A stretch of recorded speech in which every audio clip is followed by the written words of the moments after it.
제가 먼저 개인적인 이야기부터 조금 시작을 하면서 오늘 말씀 좀 깊이 있게 들어가 보도록 합니다. 제가 사촌 형이 한 분 계세요. 지금 연세가 80이 넘으셨으니까 연세가 굉장히 되셨죠. 근데 사촌 형님이 한 분 계시는데, 사촌 형님인데 이분이 그때 이제 6.25 동란이 끝나고 나서 이렇게 좀 한국이 어수선하고 못 살고 가난하고 이럴 때잖아요. 그럴 때다 보니까 우리 작은 아버님이 아주 굉장히 음악 이론을 전공하신 분이었는데, 큰아들을 대학을 못 보냈어요. 그래서 이분이 이제 고등학교만 졸업을 하고, 그리고 이제 군대를 갔다 오고, 이렇게 이제 지내서 아마 좀 마음의 열등감도 있고 그랬던 분이었습니다. 제가 이제 깊이 있게, 나이가 워낙 차이가 나니까 깊이 있게 사귀진 않았지만 그랬어요. 근데 어느 날 제가 그 집에 놀러를 갔습니다. 그 집에 놀러 갔는데, 이제 옛날 화장실이 있잖아요. 옛날 화장실이 집 바깥에 있지 않습니까? 옛날 화장실은 전부 다. 그리고 화장실이 이렇게 헛간처럼 만들어서 좀 좁잖아요. 좁으니까 이렇게 쪼그리고 앉으면은 이렇게 벽이 바로 이렇게 있지 않습니까? 좀 죄송한 얘기지만 그때 현실이었으니까 그때가. 근데 이제 가서 이렇게 쪼그리고 그 집에서 앉았는데, 그 벽에 말입니다. 메모지가 그냥 사방팔방에 붙어 있었어요. 사방팔방에. 깨알같이 써가지고 붙어 있었어요. 이게 도대체 뭔가 하고 어렸을 때 그걸 봤습니다. 옛날에 공중변소 가면 낙서가 아주 이상한 낙서들 많았잖아요. 근데 이게 왜 집에 변소에 낙서가 붙었나 하고 저렇게 봤어요. 봤는데 그게 뭐냐면 전부 화학기호예요. 화학기호. 화학기호. 전부 화학기호 아니면은 뭐냐면 생물 이렇게 기호 이런 것들이죠. 그런 것들을 빽빽하게 종이에 이렇게 해서 풀로 해서 붙여놨어요.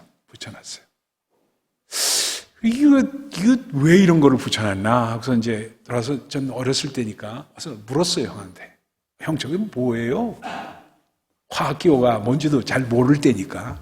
뭐예요? 그랬더니 그거 화학기호다고 그래서 이제 얘기를 하세요. 근데 이 양반이 고등학교만 졸업하고 군대 갔다 와서 집에서 놀 때거든요. 집에서 놀 때예요. 아무것도 그 당시에 무슨 짝이 있어요. 정말 한국이 참 못 살았습니다. 그 당시에는. 예? 그러니까 그러고 있을 때인데, 이상하게 이분이 고등학교도 좋은 학교 다닌 것도 아니고 공부를 잘한 것도 아니고 이런데, 이상하게 뭔가 하면 화학기호, 생물 이런 거 하는 거 있잖아요. 그거는 빽빽하게 저는 항상 그걸 외우고 다녔어. 그걸 항상 그렇게 외웠어요. 이 양반이 뭐 하려고 이걸 외우나 하고 했더니, 집에서 그걸 외우더니 결국 그 양반이 하시던 게 뭐냐면요. 종로학원 생물하고 화학 선생이 되더라고요. 그러더니 뭐냐면 입만 열었다 하면 줄줄줄 나오는 거예요. 화학부호고 생물이고 줄줄줄 나오는 거예요. 하도 외웠으니까. 줄줄줄 나오니까 그걸로 취직을 해버렸어요. 그래가지고 이제 맨 처음에 강사로 시작을 해가지고 강사로 그걸 가르치다가, 왜 종로학원 같은데 무슨 옛날에 대성학원 다 잘 아시죠? 재수하신 분들은 특히나 잘 아실 거예요. 네, 대성학원 이런 학원들 있잖아요. 그래서 그 학원에서 시간 강사로 하다가 너무나도 인기가 좋으니까 구수한 얘기에다 입담이 좋대다가 거기다가 줄줄줄 나오니까 말입니다. 이 양반이 탑 강사가 돼버렸어요.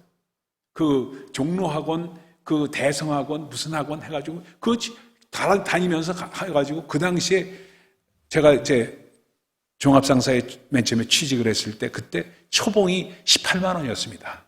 초봉이 18만 원 받았어요. 그때. 이제 종합상사 근무하면서 있는데 18만 원 받는데, 우리 사촌 형님이 그때 당시에 300만 원 벌었어요. 300만 원. 그래서 제가 이 양반이 너무너무 인기가 좋으니까 서울에서뿐만 아니라 부산까지 가는 거라. 부산 출장 강의까지 가는 거예요. 그러니까 쪽집게 강사로 해가지고 아주 유명한 분이 됐어요. 고등학교 분이 안 나오시고, 이분은요, 고등학교 분이 안 나오시고, 대학이라는 데는 가보질 않았고, 고등학교 분이 안 나왔는데, 모든 거를 전부 다 꿰고, 그냥 입에서 줄줄 나오니까, 그리고 그것이 하도 하다 보니까 어떻게 됐냐면, 이번 입시엔 이렇게 나올 것이다 하는 게 그냥 막 예상이 되고 예상 문제 쫙 해가지고 해서 해주니까 그거 한 강좌 하는데 몇백만 원씩 받는 그런 사람이 돼버렸어요. 제가 그래서 그 가정이 좀 넉넉지 않은 그런 가정이었거든요. 그러다 보니까 이 양반이 장남으로서 자기 동생들을 전부 뒷바라지해서 전부 대학 공부를 다 시켰어요. 감사한 일이죠. 저희 작은 아버님이 돌아가셨거든요. 미리 일찍 돌아가시고 나서 사촌 형님이 집안의 가장 역할을 하면서 다 뒷바라지를 하면서 그러고 가정을 이끌었던 것을 제가 보면서 자랐습니다.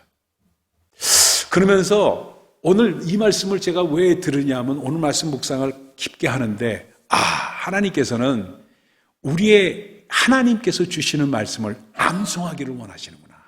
암송하기를. 여러분 화학 부호 생물 이런 거를 암송을 해가지고 그냥 학원 강사로 아주 명강사가 돼버린데 그렇죠? 그래가지고 그분은 자기는 내세운 것도 하나도 없는데 그러면 그냥 사람들이 저분은 하버드에서 공부했다 이렇게 그냥 버블리는 거예요. 본인은 한마디도 한 것도 없는데 그래가지고 그렇게 해가지고 아주 명강사가 아주 뜨는 강사가 돼버려가지고 평생을 그렇게 명강사로 화학과 생물학에 있어서는 아주 이걸로 되어버렸습니다. 그래서 이 참 암송이라는 것이 얼마나 귀한 것인지 모른다는 것을 그 형님을 통해서 제가 배웠습니다. 배우면서 저도 해보려고 그러는데 잘 안 되더라고요. 그러니까 그 암송하는 머리는 따로 있는 모양이에요. 그러니까 그분처럼 그렇게 암송의 귀재는 확실히 특별한 적이 있는 모양이에요. 그런데 우리 하나님께서는 이거 한번 보십시다. 보세요. 20절 말씀 보세요. 내 아들아 내 아비의 명령을 지키며 내 어미의 법을 떠나지 말고 그것을 항상 내 마음에 새기며 내 목에 매라. 그것이 내가 다닐 때 너를 인도하며 내가 잘 때 너를 보호하며 내가 깰 때 너와 더불어 말하리니 대저 명령은 등불이요 법은 빛이요 훈계의 책망은 곧 생명의 길이라. 뭡니까 지금? 무슨 얘기하고 계세요? 하나님의 말씀을 외우라는 겁니다. 암송하라는 거예요. 그러니까 자 여기서부터 이제 포인트입니다. 자, 잘 보세요. 하나님의 말씀이 있습니다. 하나님의 말씀이 여기 있어요. 말씀이 이제 다 있습니다. 말씀 있잖아요. 근데 말씀이 우리에게 우리에게 메신저를 통해서 우리에게 왔습니다. 구약 시대에는 선지자를 통해서 우리에게 왔죠. 신약 시대에는 예수 그리스도께서 말씀이 육신이 돼서 왔죠. 그 말씀을 체험하고 경험한 사도들이 우리에게 서신으로 또는 입으로 오럴 트래디션으로 전해졌던 것이 그 말씀이 글로 남아서 우리에게 왔죠. 이 과정을 한번 잘 생각해 보세요. 2000년 전, 4500년 전 그 있었던 일들을 하나님께서 선지자를 메신저로 삼으셔서 메시지를 주심으로 말미암아 그것이 예수 그리스도께서는 메시지가 육신이 돼서 오심으로 말미암아 하나님과 우리 사람 간의 관계를 형성시키는 그 말씀이 모든 것의 센터입니다. 센터예요. 그 말씀이 가장 중심되기 때문에 그 말씀을 받아서 메신저를 통해서 받으면 그 말씀을 메신저는 가정에서는 어머니와 아버지 그러니까 내 아비의 명령을 내 어미의 법을 떠나지 말라는 것은 어미와 아버지는 가정에서 메신저라는 뜻입니다. 그렇죠? 그 말씀을 갖고 교회에서는 목사가 메신저가 되는 거예요. 여러분 둥지에 가서는 둥지의 그날 모임을 인도하는 그 인도자 그리고 그걸 나누는 사람이 메신저가 되는 겁니다. 누가 됐든 말씀을 캐리어로 가면은 그 사람은 메신저가 된다는 겁니다. 근데 메신저를 통해서 메시지를 받으면은 그 말씀을 목에 두르고 가슴에 갖고 내게서 떠나지 않게 하고 그 말씀을 지키고 암송 외에는 방법이 없다는 것을 우리에게 말씀을 하고 있습니다. 그래서 암송을 중요하게 여기고 강조하고 있는 이유가 거기에 있습니다. 말씀을 그렇게 하는 것은 뭐냐면요. 이거 보세요. 헬라 말도 기가 막혀요. 자, 보세요. 헬라 말에는 어떻게 되냐면 기록된 하나의 말씀을 로고스라고 한다는 말 여러 번 들어서 아시죠? 그렇죠? 그리고 들려진 스포큰 워드가 될 때, written word가 될 때는 로고스라는 말을 씁니다. 근데 그것이 메신저를 통해서 들려졌을 때, 스포큰 word가 됐을 때는 그것이 레이마가 된다고 많이 들었던 얘기죠. 그래서 로고스가 레마가 되고 뭐 이렇게 수없이 많이 들었을 겁니다. 근데 메신저는 그럼 뭐냐? 메신저. 말씀을 전하는 메신저는 뭐냐? 메신저는 헬라말로 포네이라고 합니다. 포네이. 거기서 나온 말이 텔레폰이에요. 텔레폰 할 때 폰 자체가 포네에서 나온 말이에요. 포네에서 나왔으니까 그래서 텔레폰 회사들이 뭐라고 해요? Your carrier, 스펙트럼 또는 이름 까먹었는데 회사들 그 사람들이 Your carrier, 내가 캐리어가 된다고 그러죠. 이 캐리어라는 말이 바로 뭐예요? 포네라는 뜻입니다. 자, 그렇다면은 그걸 뒤집어서 이제 진짜 본론으로 들어갑니다. 그러면은 우리 하나님께서는 우리에게 주시는 말씀, 그 말씀이 얼마나 중요한지 이루 말할 수 없는 게 그 말씀을 듣고 네 입술로 전하면은 네 말씀 이걸 시인하고 고백하면은 너는 생명을 얻는다. 생명을 얻기 때문이에요. 그래서 뭐예요? 로마서 10장에 뭐라고 하죠? 마음으로 믿어 의에 이르고 입으로 시인하여 구원에 이른다고 말씀하잖아요. 생명을 얻는다는 겁니다. 생명. 그러니까 이 말씀이 우리에게 와서 그것이 탁 생명이 된다는 것은 너무나도 중요하다는 거예요. 우리의 말로, 그러니까 하나의 말씀을 우리의 말로 되풀이했을 때, 그렇죠? 입으로 시인한다는 건 뭐예요? 하나의 말씀을 내가 시인한 것을 내 말로 되풀이했을 때 그것이 생명이 된다는 거죠. 무슨 얘기 하는지 이해가 되세요? 그렇죠? 하나님의 말씀이 그대로 있을 때는 생명이 안 되다가 그 말씀이 내게 메신저를 통해서 들려지고 그렇다 내가 깨달아지고 내 입으로 그것을 시인해서 되풀이 됐을 때 내가 메신저가 됐을 때 이 말씀은 나에게 생명이 된다. 구원에 이른다. 그 말씀 아닙니까? 그렇죠? 지금 그게 아주 논리적으로 지금 너무나도 많습니다. 근데 그 말씀이 우리가 메신저에서 잘못하게 되면은 반대 역효과가 온다는 겁니다. 반대 역효과가 온다는 것은 무슨 얘기냐 하면은요, 이런 얘기예요. 무익한 말, 하나의 말씀이 아닌 다른 무익한 말을 할 때는 심판날에 그 내가 뱉은 무익한 말, 나를 메신저로 불렀는데, 메신저로 하나님께서 불렀는데, 내가 그 하나의 말씀에 반한 말씀과 관계없는 그런 헛된 말을 하게 되면 내 말로 너는 의롭다 함을 받고 내 말로 정죄함을 받게 된다 하고 말씀하고 있습니다. 그러니까 생명과 사망이 우리의 입에 있다는 겁니다. 우리의 입에. 그러니까 우리가 메신저로 부르심을 받았다는 것은 이만큼 중요한 우리의 역할을 하고 있다는 겁니다. 너에게 생명이냐 사망이냐가 있는데, 그런데 하나의 말씀이 내 입에 와서 내가 메신저가 됐을 때, 그래서 오늘 2절에 암송 구절로 한 이유가 거기 있습니다. 같이 한번 읽어봅니다. 2절 말씀 보세요. 같이 읽습니다. 시작. 내 입의 말로 내가 얽혔으며 내 입의 말로 인하여 잡히게 되었느니라. 암송할 만한 말씀이죠. 암송할 만한 말씀이죠. 우리가 정말 내 입의 말이 얼마나 중요한지 몰라요. 그것이 하나의 말씀과 커넥션이 돼가지고 연결이 되어서 내 입에 들려지면은 그것이 나에겐 생명이 되는데, 무익한 말을 하게 되면은 그 말은 나에게 사망, 심판에 이른다 하고 탁 말씀을 하는 이유가 그래요. 그렇다면 우리는 이게 뭐냐면요, 영어로 표현하면 아주 쉽게 깨달을 수 있어요. We have to be in line with God's word. 무슨 얘기예요? Our words has to be, why? Our words have to be in line with God's word. 이런 얘기예요. 뭐냐면 내 입에서 나오는 말이 하나님의 말씀과 in line, 같이 연결돼서 그것을 우리가 되풀이하는 메신저가 된다는 것을, 그렇게 해야 된다는 것을 오늘 잠언 6장의 포인트입니다. 잠언 6장의 포인트예요. 그렇게 되면은 우리에게 뭐냐면 평화가 온다는 거예요. 그래서 잠언 35장이 뭐라고 말하냐면 이렇게 25장입니다. 이렇게 말해요. 부드러운 혀. 하나의 말씀이 담겨있는 부드러운 혀는 뼈를 꺾느니라. 상대방의 뼈를 들이면서 전쟁하자고 싸우자고 그러는 사람에게 그 뼈를 꺾느니라 하고 말씀하고 있습니다. 평강을 오게 돼 있다 이거예요. 입에. 근데 그 승리는 뭐냐면 내 입에서 정말 나오는 그 말씀의 검으로 우리는 승리를 얻게 되고 구원을 얻게 된다. 계시록의 말씀입니다. 그래서 우리가 마지막에 구원을 얻는 것은 뭐로 오느냐? 예수 그리스도 어린 양의 보혈과 어린 양의 피와 우리의 믿는 자의 증언으로 말미암아 내 입술의 말로 말미암아 우리는 구원을 얻는다고 요한계시록의 5장에 말씀하는 이유가 거기에 있습니다.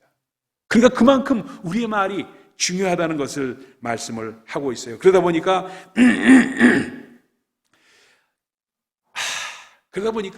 우리에게 담겨진 이 말이 얼마나 중요한지 몰라요. 그러니까 쓸데없는 말, 두루다니며 한담하는 것, 쓸데없는 말, 부정적인 말을 하게 되면은 우리가 정말로 하나님 앞에 정말 고개를 못 드는 순간이 오게 된다는 걸 말씀하고 있어요.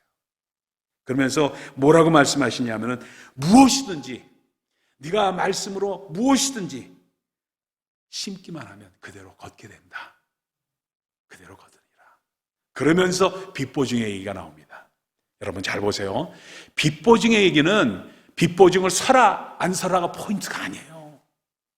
빛보증을 서라 안 서라가 포인트가 아닙니다. 빛보증을 쓰지 않아야죠. 물론 이게 말씀 그저 구절대로 하면요. 그런데 그것이 포인트가 아니라 하나님께서 주시는 말씀을 할 때, 말씀을 우리에게 주셨을 때, 기록된 말씀을 주셨을 때 그 말을 우리가 하게 되면 그 말을 주님께서 뒤에서 보증하시겠다는 거예요. 거기에 더 포인트가 있어요. 보세요. 3절의 말씀 보십시오. 내 아들아 내가 내 이웃의 손에 빠졌은즉 이같이 하라. 너는 곧 가서 겸손히 내 이웃에게 간구하여 스스로 구원하되. 절 보세요. 이 말씀을 제가 보면서 묵상하면서 하나님의 심정이 우리가 하나의 말씀이 우리에게 마음에 담겨가지고 그것을 입으로 우리가 토했을 때 그것이 우리의 인생을 얽혔을 때 잘못되게 되면은 잘못된 길로 가게 되면은 우리 하나님께서 뛰어다니면서 그걸 풀으려고 묶인 걸 풀으려고 애쓰시는 장면으로 전 보여요. 이게 네 한 그 말로 네가 뛰어다니면서 그걸 풀어야 되는데 우리 하나님께서 말씀을 담아주시면은 그걸로 풀어주시겠다는 보증으로 전 보입니다. 보증으로. 빛은 물론 물질적인 빛도 빛이지만 그래서 유대인들은 그렇게 얘기해요. 뭐라고 하냐면 유대인의 예화의 가운데 나오는 게 이런 게 있어요. 뭐냐면은 정말 재밌는 얘기죠. 뭐라고 그러냐면 어떤 집안에 형제가 있고 부모가 있는데 큰 형이 작은 아들이 사업을 하다가 망하게 됐어. 그래서 돈을 더 투자해야지만 이것이 겨우 살리게 되는데 이게 은행의 보증을 받아야지 이게 좀 돈을 꿔주니까 신용거래니까. 그래서 아버지한테 갔어요. 아버지 내가 지금 사업이 너무 힘든데 지금 은행 담보로 저기 하는 담보가 부족합니다. 아버지 좀 도와주세요. 보증 좀 서주세요. 하고 얘기했어요. 그러니까 NO 하고 한마디를 딱 쳤어요. 아버지가 NO 안 된다. 하나님 말씀에 빚보증 쓰지 말라고 그랬지 않냐. 부자간에도 안 된다 하고 NO를 딱 얘기한 거예요.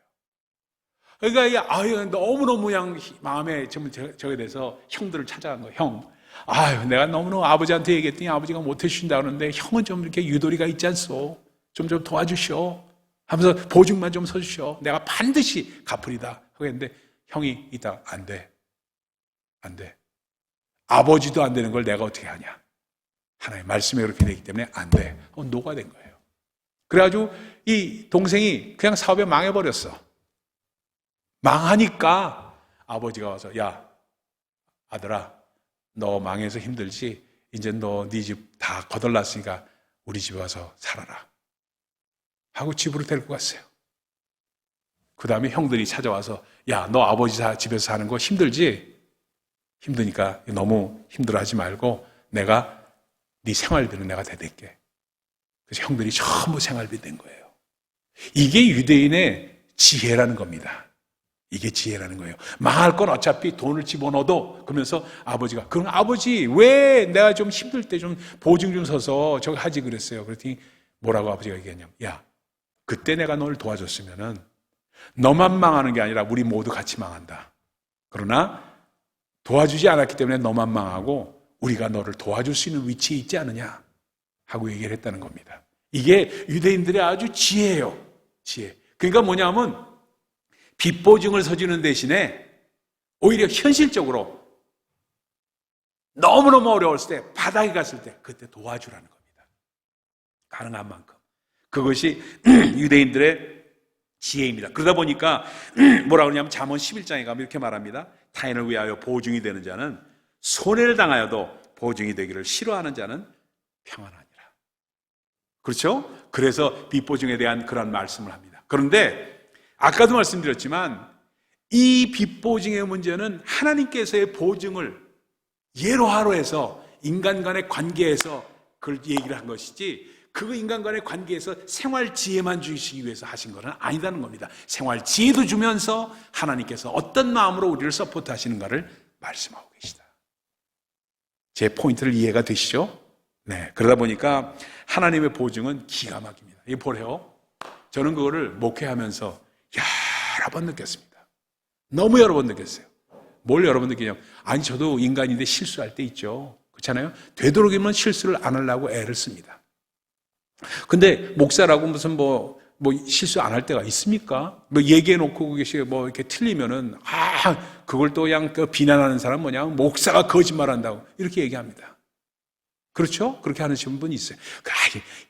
그런 놈도 있고 저런 놈도 있고 별놈 다 있지 뭐. 교회가 다 그래요. 다 그런 거예요. 그러니까 말이 많으면 말 많은 걸로 그런 게 있구나 하고 생각해야지, 그거 갖고 그냥 내가 어제 거짓말 언제 했어가지고 따져보세요. 그건 쌈박질 뿐이 안 돼. 그건 어리석은 일이에요. 얼마나 어리석은 일인지 말도 못해요.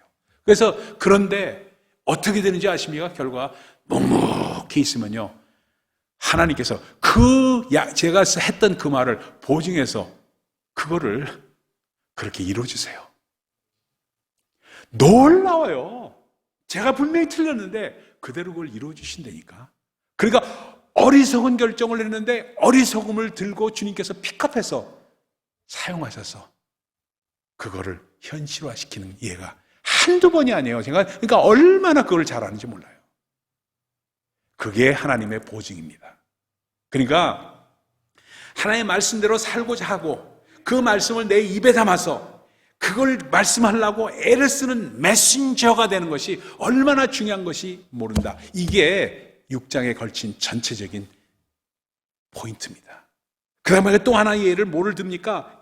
개미 얘기를 들잖아요. 개미 예를 들잖아요. 그래서 개미는 두령도 없고 감독자도 없고 통치도 없을 때 먹을 것을 여름 동안에 해서 양식을 모으니라. 이 말은 도대체 뭘 얘기하고 있습니까? 말씀이 보증을 쓰니까 거기에 따라서 개미처럼 선한 계획을 세우라는 거예요. 선한 계획을. 그래서 what is a good plan? good plan을 세워가지고 하나하나 절대로 하나의 말씀이 떨어지면은 연기하지 말고 나중에 그걸 뭐 순종하지 하는 생각하지 말고 그때 즉각적으로 순종하면서 어떻게 되겠지 하는 말을 하지 말고 그대로 그 말씀대로 행하는 습관을 개미처럼 들여라. 이것이 영적인 포인트입니다. 그러니까 열심히 게으른 놈은 그렇게 빈공하지, 이 정도의 아주 그 세상적인 이야기에 끝나는 게 아니에요. 뭐냐면 현실적으로 아주 선한 계획을 세워서 주 안에서 소망이 더디어지면은 그것이 마음을 상하게 하니까 소망이 이루는 쪽으로 어떻게 해야 될까 하는 마음으로 선한 계획을 세우라는 것이 주님의 포인트입니다. 그래서 정말 우리의 삶이 그러다 보니까 어떻게 되냐면 내 입술에 말이 점점 줄어들어요. 왜?